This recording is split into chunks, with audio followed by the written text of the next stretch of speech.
Bona nit. Badalona té molta tradició pesquera, tot i que mai ha tingut port. De fet, ara n'estan construint un. Abans les barques sortien de la mateixa platja, però ara prefereixen anar als ports de les localitats veïnes, com Barcelona. Un equip del programa ha acompanyat un pescador de Badalona que ha continuat la tradició familiar, tot i que la pesca és una activitat que cada dia dona menys per viure. Aquestes fotografies de la vida pesquera de Badalona daten dels anys 50. Tot i els canvis en el ritme de vida i els costums de la gran majoria de badalonins, dels pocs pescadors que encara queden a Badalona, sembla que el temps s'hagi aturat. Avui dia pesquen menys peix que abans, però els mecanismes per atrapar-los són pràcticament els mateixos. En Jaume Cañas és un dels pocs pescadors que queden a la ciutat, però com que a Badalona no hi ha port, surt cada dia des del de Barcelona. Es dedica a la pesca del tresmall, el palangre i les nanses en funció de l'època de l'any. Avui va a la pesca del lluç fent servir el tresmall. A la barca l'acompanya l'Ignasi, un mariner del Masnou que l'ajudarà durant tota la jornada. Quan són a uns 10 quilòmetres de port i uns 150 metres de fondària, comencen a calar els 3.600 metres de xarxa. És una feina molt entretinguda perquè la malla és fina i delicada i cal llançar-la al mar amb precaució. Mentre calen, els dos pescadors veuen com es va fent de dia. Un cop tota la xarxa és a l'aigua, col·loquen els dos galls de senyalització, un a cada extrem.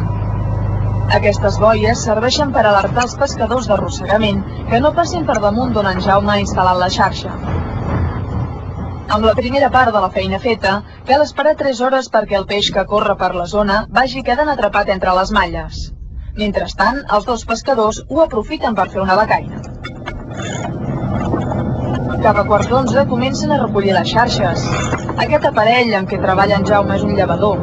Gràcies a l'acció dels rodets, aconsegueix pujar la xarxa sense haver de fer tanta força. Mentrestant, l'Ignasi va desenredant els lluços que han quedat atrapats entre els metres i metres de xarxa. Tot i que els avenços tecnològics faciliten la localització del peix, la quantitat que s'aconsegueix pescar avui en dia és molt inferior a la de fa 50 anys.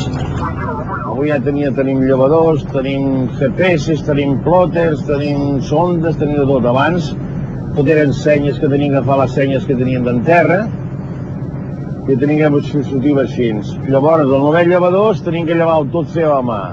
Llevar a mà, llavors aquest fons era impossible de llevar. Llavors, les xarxes era diferent perquè era de cotó, avui en dia és de nylon i de polietileno.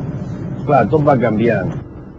Avui han pescat 3 caixes de lluç, una quantitat ridícula comparat amb el que hauria arribat a pescar el sogre d'en Jaume 50 anys enrere.